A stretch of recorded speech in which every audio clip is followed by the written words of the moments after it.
Hi, it's Jane with Scraptasticyarns, and it is Friday evening. It's been a week. Got some happy mail, so let's look at that. And this one comes from Terry at Nana's Crochet Ideas. And I don't know what she's up to. And it's got fragile marked all around it. Of course, that doesn't mean they treated it fragile.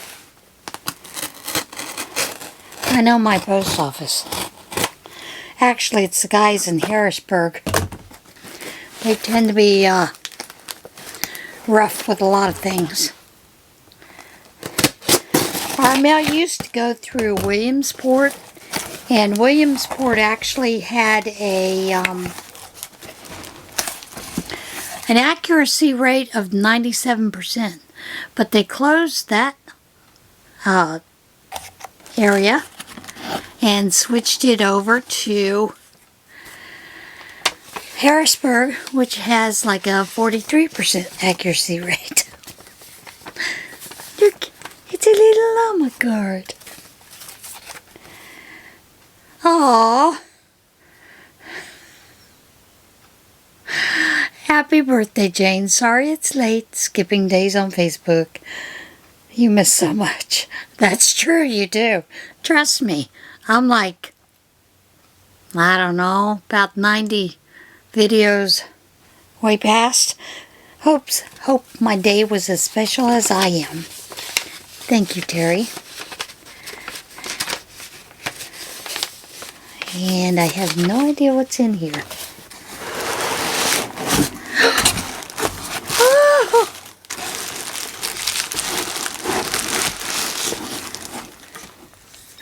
There's always a reason to smile. Verses and quotes for inspiration and love. Take one daily. For unto us a child is born. Oh my God. Thank you, Jerry. Thank goodness you wrapped it up really well. Look at that. Isn't that gorgeous? Well, you know what we're going to have to do. We're going to have to open up, take one out, and read it. Because, boy, I need it today. I'll explain why in a little bit.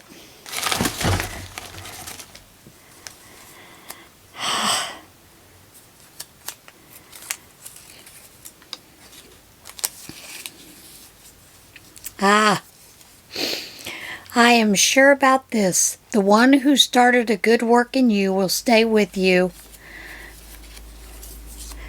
to complete the job by the day of Christ Jesus. And that is from Philippians 1:6. Yeah, I needed it. Boy, did I need to have some positivity today. Okay, and then let me get this guy out of the way. There you go, right there. And then we got something from Carla. But it says, to Jane and Thomas Wynn. And it's in a Mary Maxim box. It's a pretty big box.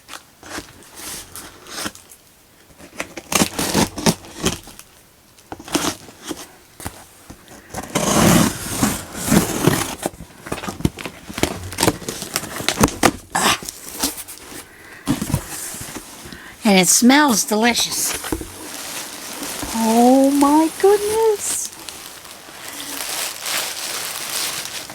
Oh my goodness. Thomas is gonna love this.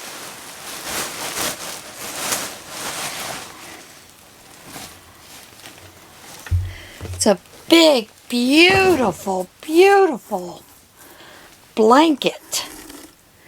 He is gonna love this. Oh my goodness.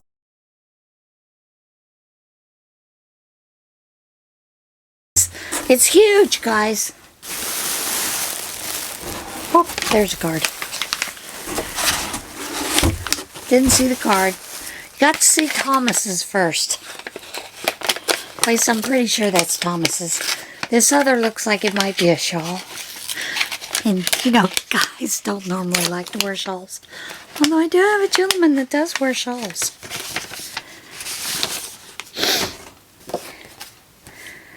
Isn't that a pretty card?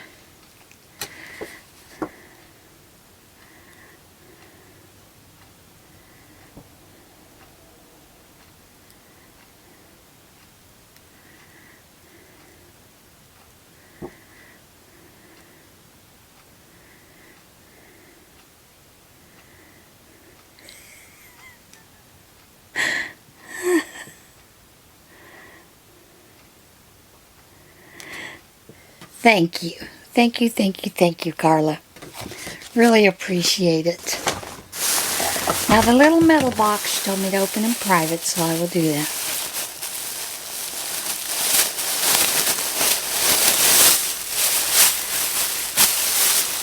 Oh, beautiful.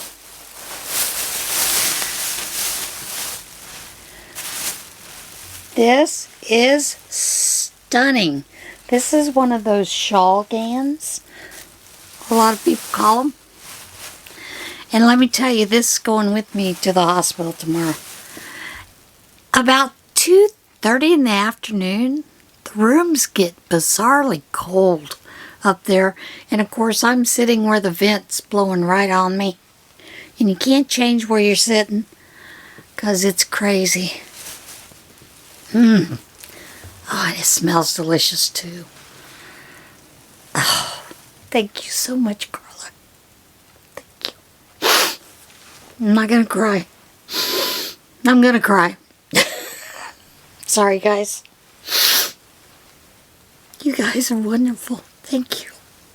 Thank you, thank you. So I'm gonna try crying. I'm gonna try not to.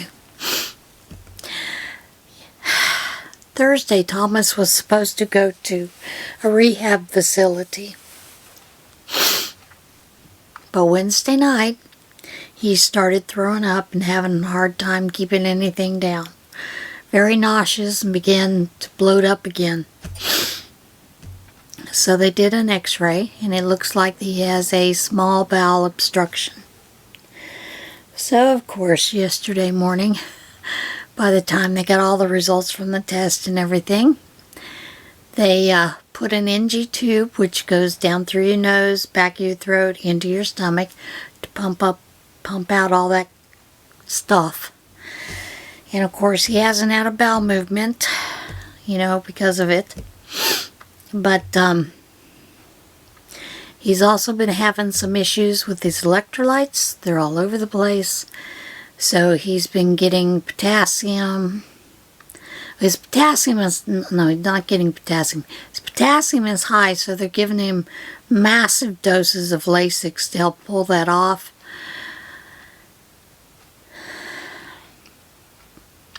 And they give him a breathing treatment, insulin, and I can't remember what else. Oh, sodium bicarbonate. IV push, which takes about 5 minutes to get in, so you don't have a mad spiral downward thing. And of course he's getting insulin because the way that the body is reacting, it's shooting his blood sugars up. He's not happy about those finger pricks every couple hours, which I don't blame him. I have to do it to myself. I don't like it. But you know, he's never had anything really wrong with him health-wise, so he's not doing well.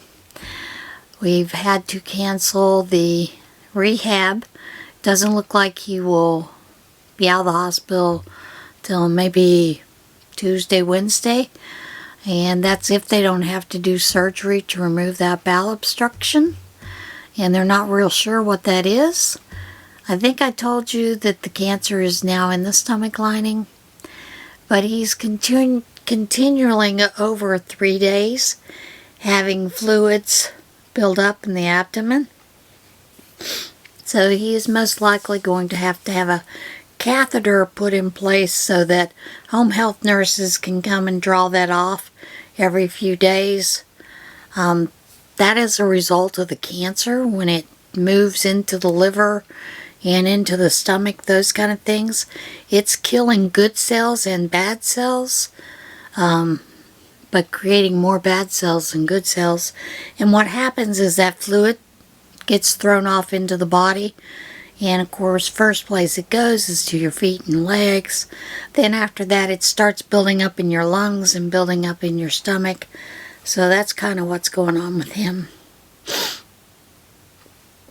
They have, I think I told you they added palliative care. And talked with a cancer doctor. And he said he doesn't think, with the turn of things that are going on, that they can do any more treatments. But he will see him once he gets out of the hospital, and they'll kind of determine whether they're going to do any more treatments or anything. Just to give him some comfort, and sometimes the chemo can stop those cells from giving off so much fluid. So that would be what's going on.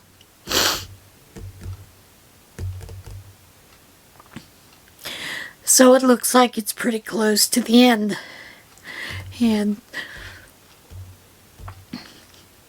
Thomas probably will be making his transition in a couple of weeks to a couple of months if the chemo can be done and if they can give him a little bit more time.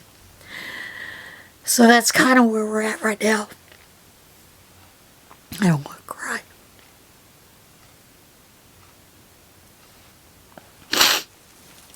So, yeah, that's kind of where we're at right now. As far as what's going on here, my son is coming in this evening from Oklahoma, and he will stay, I think he said through Tuesday, because he wants to spend some time with Thomas. He considers Thomas more of his father, even though he's stepfather to him, than his own father was, because Thomas was there for these boys, whereas their father never was. So he's going to come spend some time with him. And then he's also going to help me, I hope. I told him to bring the hoarder's crew, because I literally have yarn everywhere in this house. But we also have a lot of this apartment. But we also have a lot of fabric, a lot of other things. So I am trying to clear a space downstairs so that if we need to move in a hospital bed for Thomas, we can do that.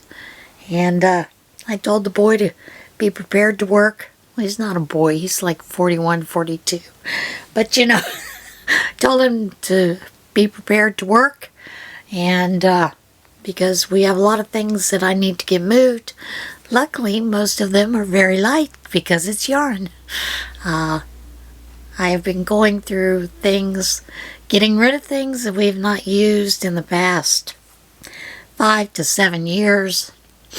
I figure it's in a closet somewhere, we're not using it, it just needs to leave. So that's what's happening. Thomas has asked me to get rid of a lot of things that he can no longer wear, just because of the ostomy bag, those kind of things. Which I gotta tell you, it feels kind of weird. Yeah, but that's what we're doing. So if you don't see me for a while, that's why.